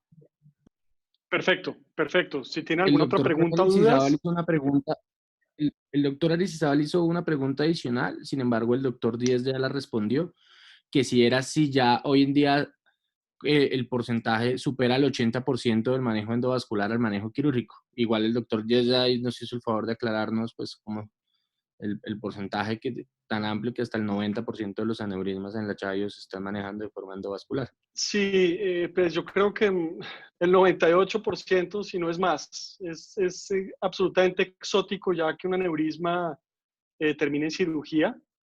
Eso también hace pues que uno también pierda la destreza para operar aneurismas abiertos. Eso no es ningún secreto, por supuesto.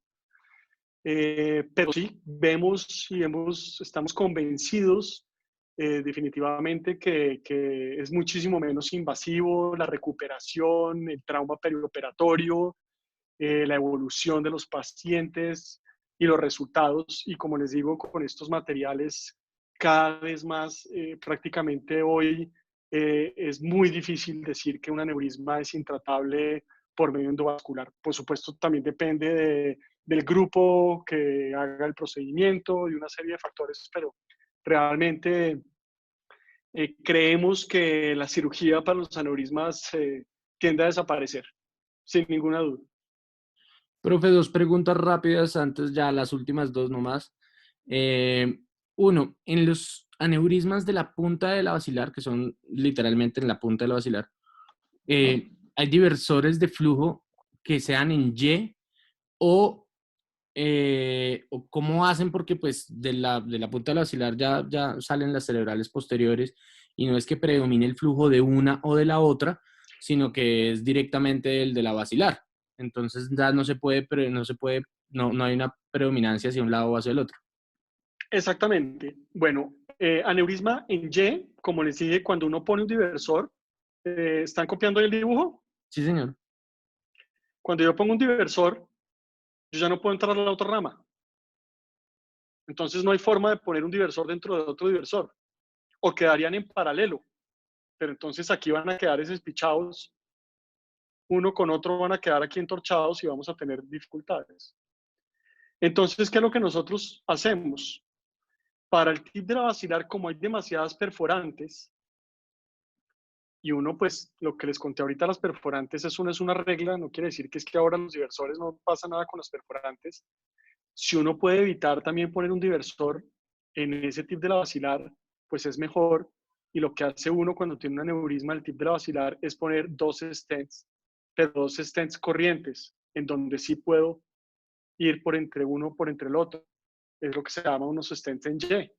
Y luego le pongo los coils al aneurisma.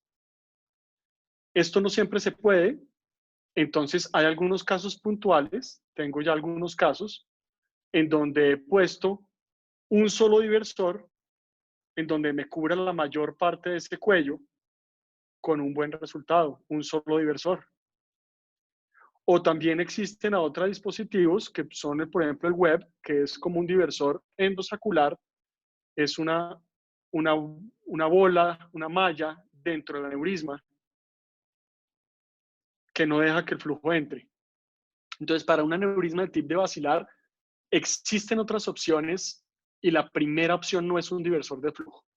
Existen otras, pero hay casos puntuales en donde los puede uno poner con cierta seguridad. Y la última, profe, usted dijo que no habían test de agregabilidad plaquetaria acá. No sé si en Chayo, pues, o no sé si será el mismo, pero digamos el PFA 200 o el tromboblastograma pueden funcionar previamente, pues, o Sí, tienen una... pero no son, sí señor, no son específicos. En Chayo tenemos tromboelastograma, pero no nos mide puntualmente el porcentaje de plaquetas que estén antiagregadas. Existen unos, para medir la inhibición del receptor P12-Y12, un equipo que se llama Verify Now, por ejemplo.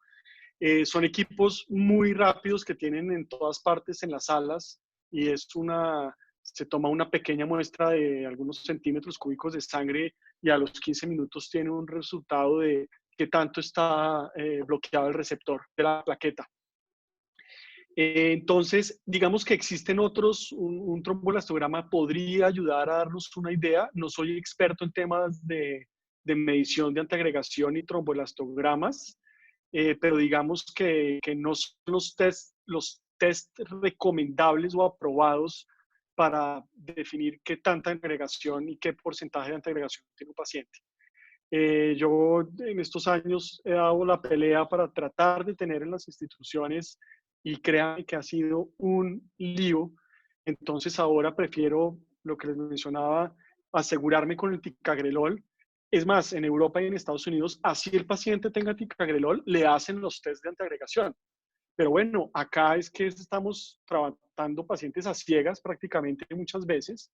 Entonces, por lo menos con un ticagrelol, la posibilidad de tener una resistencia es muy bajita y ahí pues se la juega uno un poco más tranquilo. Profe, muchas gracias. Qué pena si fueron muchas preguntas, pero gracias. No, Todo muy... señor, las que quieran, no hay ningún problema.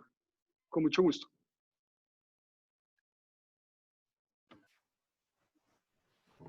¿Tenemos alguna otra pregunta, alguna otra duda? Yo quiero darle las gracias a Andrés por esta extraordinaria conferencia. Bueno, doctor Gerardo, muchísimas Me hizo gracias. recorrer toda mi vida, desde 1964, cuando comenzaron en el Max General a hacer endovascular con unas pequeñas baloncitos que inyectaban solución salina.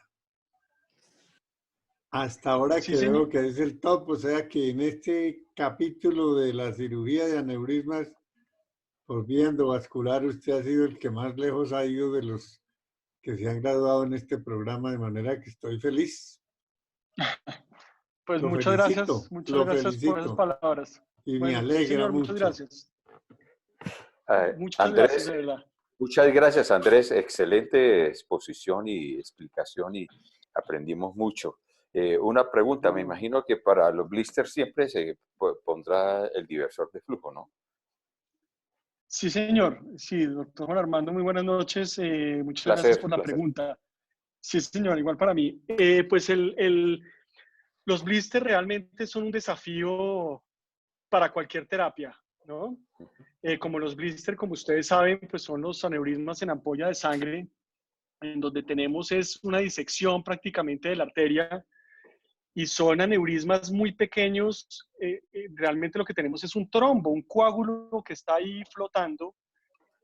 Por cirugía, tocarlo, pues normalmente lo que pasa es que solamente en la disección eso termina rompiéndose.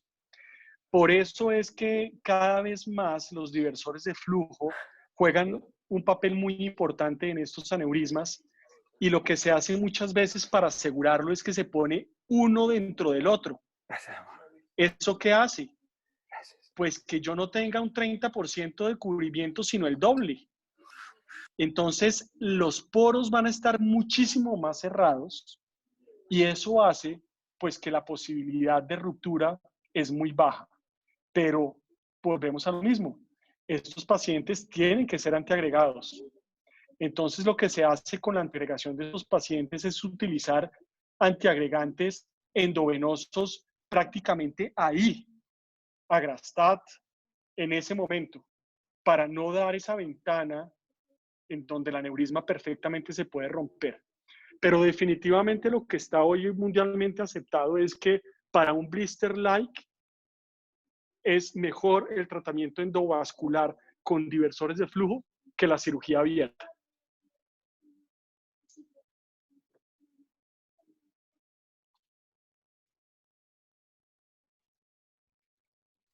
Gracias, Andrés. Saludos a tu padre. Muchas gracias. Muy bueno, excelente. No, señor, con muchísimo gusto. Un abrazo. Doctor Fonnegra, hay una pregunta que hace el doctor Fonseca y pregunta que si ustedes manejan algún esquema de carga rápida para antiagregación para aneurisma no roto. Para aneurisma no roto, doctor Fonseca, un abrazo, muy buenas noches. Digamos que para aneurisma no roto no tenemos un esquema de antiagregación rápido, porque pues en el no roto no tenemos afán, y volvemos a indagar si el paciente debe continuar con aspirina y clopidogrel. Tenemos el protocolo que utilizan en todas partes, que son una semana antes 75 de clopidogrel y 100 de aspirina durante 7 días. Cuando el paciente lo podemos montar en ticagrelol, por ejemplo, lo que hacemos es que iniciamos el ticagrelol 24 horas antes. Y lo que hacemos es una tableta, esto es de 90 miligramos, la tableta 90 miligramos cada 12 horas el día anterior, con 300 miligramos de aspirina. Digamos que la aspirina sería la única que damos como en carga. Y ya con ese esquema, a las 24 horas el paciente está completamente antiagregado. Es lo que normalmente hacemos en aneurisma electivo no roto.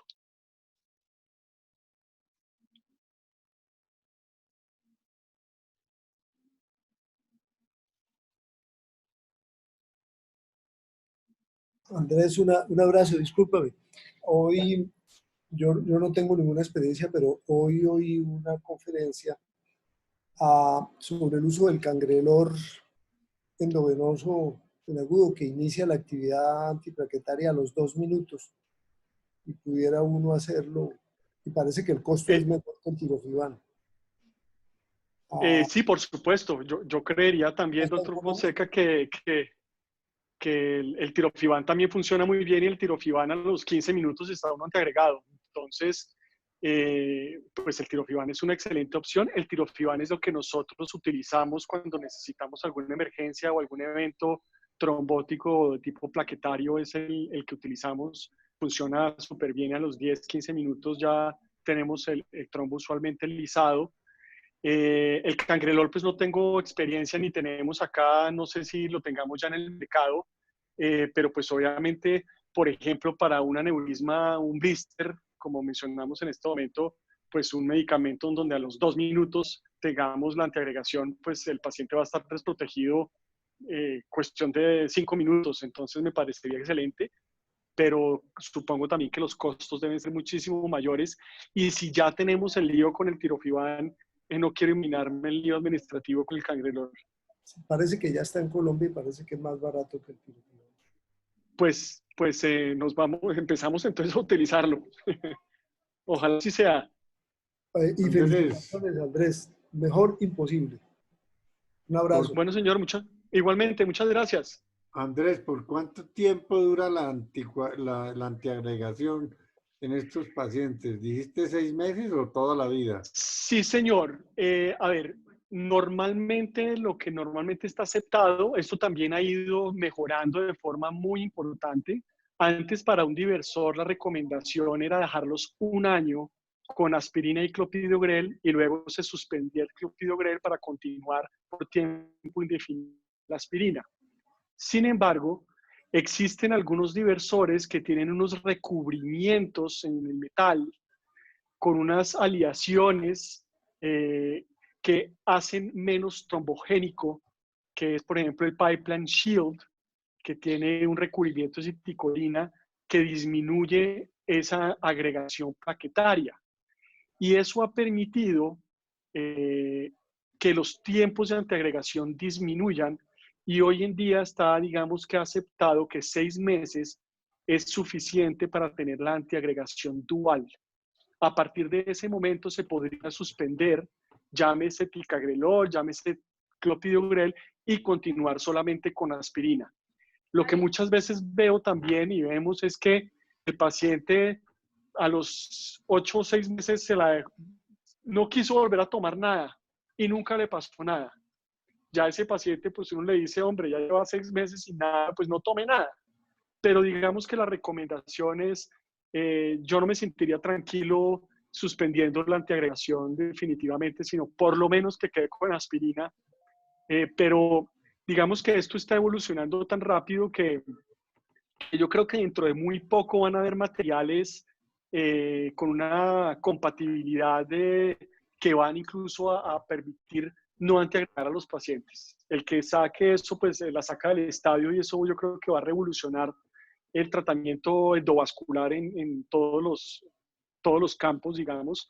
Hacia allá va la cosa, y cada vez el tiempo es menor. Gracias, Andrés.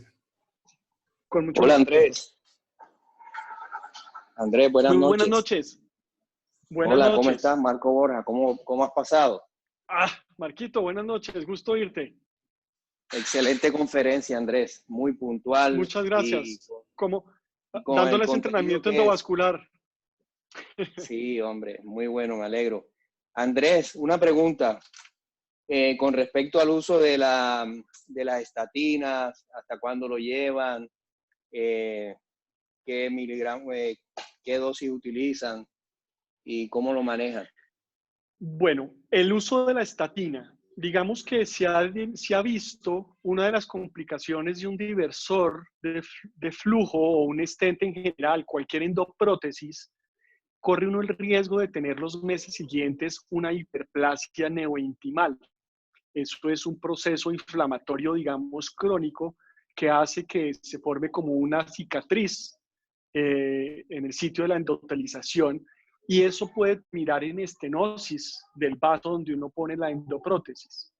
Las estatinas se ha visto que disminuyen el riesgo de tener hiperplasia neointimal. Nosotros no lo ponemos de rutina, pero en aquellos pacientes, por ejemplo, con aterosclerosis, pacientes con dislipidemia y pacientes fumadores, es muy importante que tomen estatina para evitar esta complicación. La dosis de la estatina, una atorvastatina, es de 20 a 40 miligramos. Pero, por ejemplo, hoy en día, la que ha demostrado mayor efectividad, sobre todo para revertir esa hiperplasia, es la rosuvastatina, y a dosis altas, incluso de 40 miligramos de rosuvastatina, que eso equivale a 80 miligramos de atorvastatina. En conclusión, paciente con factor de riesgo para la hiperplasia, le damos estatina. Pero el paciente que llegó en el control, vemos que está haciendo hiperplasia, le ponemos estatina a altas dosis. Si ya la venía tomando, le doblamos la dosis o se la cambiamos a rosuvastatina. Pero digamos que ese es como el medicamento que ha demostrado incluso en las placas de carótida, ha sido la estatina o el que mejor resultado ha tenido, porque es el único que ha logrado revertir incluso la progresión de la placa.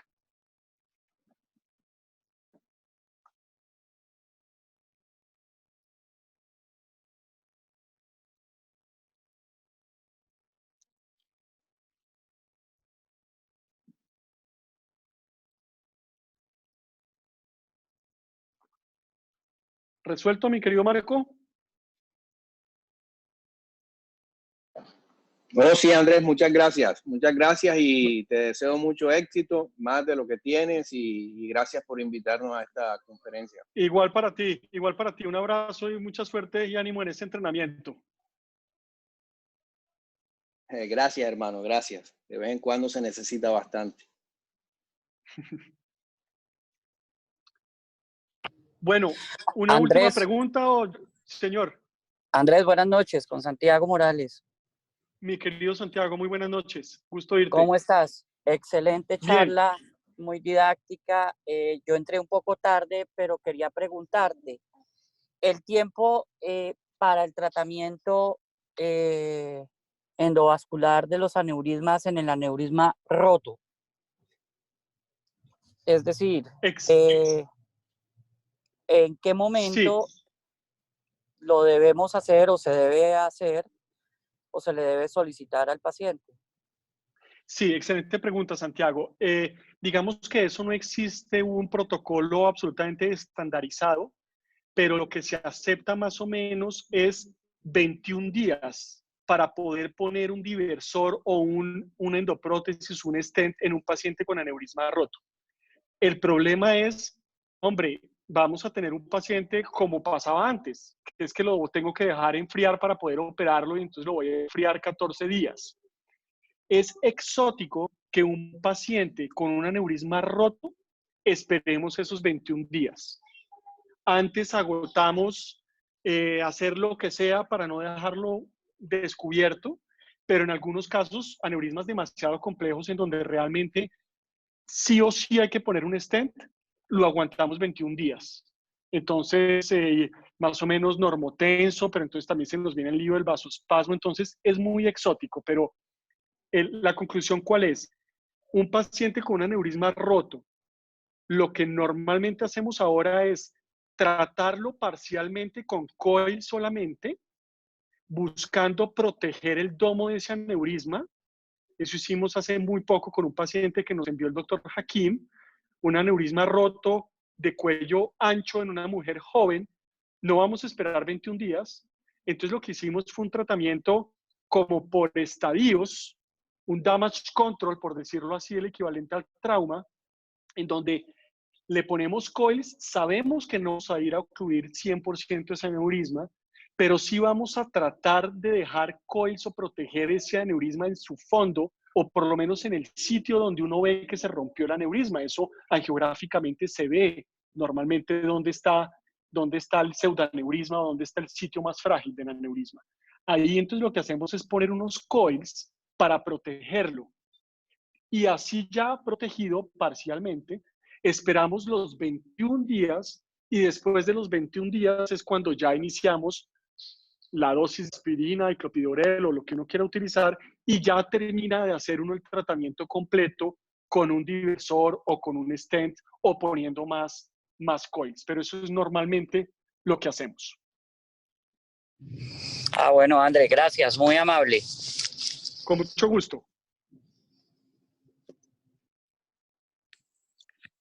Bueno, doctor Fonegra, yo creo que podemos dar por finalizada la charla. yo ya revisé en el chat y no hay más preguntas. Entonces, pues muchísimas gracias en nombre pues de todos los residentes y yo creo que hasta de las personas que se conectaron. Bueno, muchísimas gracias a ustedes, una feliz noche y quedamos ahí para la próxima reunión. Gracias a todos. Andrés, muy amable, excelente. No, señor, con mucho gusto. Muchas gracias, Gracias a doctor todos. Te oyó el aplauso Con que mucho pedimos al terminar, ¿no?